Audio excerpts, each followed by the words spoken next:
Hi there, this is Izzy, and this week it's time to do a spot of repotting with my Cattleya intermedia variant Orlata, so this is the name here.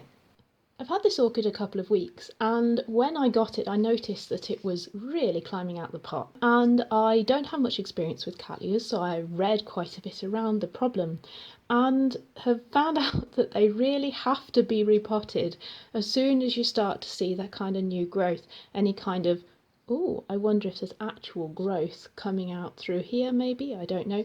But anyway, you've got to repot it around this time or sooner. Maybe I've left this a little bit late so that the plant can actually adapt into the pot. But there's also some other things about potting Cattleyas that are completely new to me, like trying to secure them down with Cattleya hooks and making sure that they pass the traditional Cattleya test, whether you can pick them up by the Cattleya and the pot comes with them. So this is going to be a challenging repot for me, and I think it's just the right time to do it. I've had all the fun with these beautiful flowers. Oh, they were wonderful, and they were slightly scented as well. That was a nice surprise. And the roots are just on the cusp of still being able to be repotted according to what I've read about this particular species, so better get to it. First thing I'll do is give it a good soaking. This soaking will help loosen off any roots from media, because I don't want to damage any of the roots whilst I'm doing this repotting, or at least keep damage to a minimum. Well, so we've taken off all of the bad roots, and I've also teased off a lot of the old potting media, because we've learnt from the Dendrobium Sarnook that leaving old potting media in there at all is really, really bad. When left with a lot of roots, but we do have some, this nice long green one with lots of branches down here, a few short stubby ones. It looks as though this plant might have been growing out the side of the pot for a little while, and as though they might have cut off some of these new root growths that were outside of the pot. I don't know, maybe. So we're left with the main rhizome of this plant, which is coming out in this direction. So this is where I need to leave all the space in the pot. So I'm going to wash this now and then start potting up.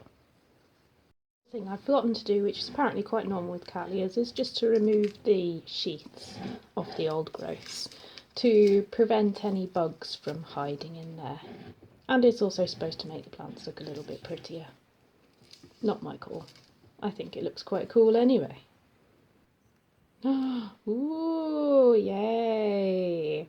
And I think that might have revealed what could be a new growth down at the base of this offshoot. Hooray! Right, I've got one of my largest pots here, and I think this will just about fit. So I've got a couple of inches spare on this side for this plant to grow into.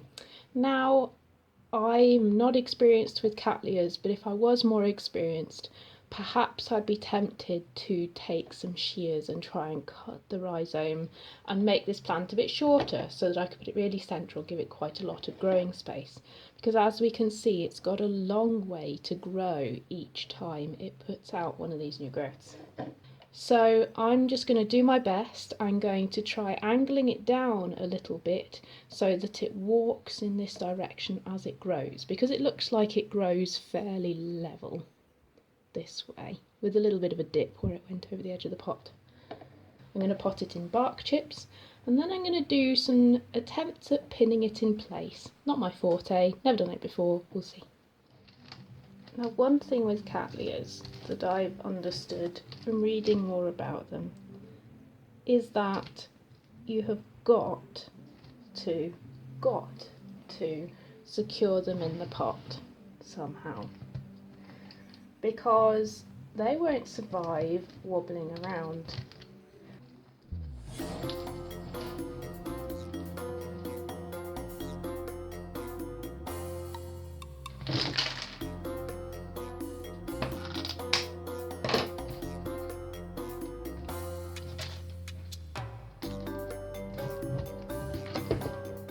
Well, that didn't go to plan, did it? So at this point I was a little bit too frustrated to speak, so I'm doing this a little bit later. That was a hard repot for me. I squashed some of the new roots, I dropped the orchid quite a few times, and just generally really struggled. But now the Cattleya intermedia is wired into the pot and I've de-sheathed the stems, so they're not going to be a hidey hole for any bugs anymore. That's it from me this week. If you like this video, give it a thumbs up. If you'd like to see more, just subscribe to the channel, and I hope to see you again soon. Bye for now.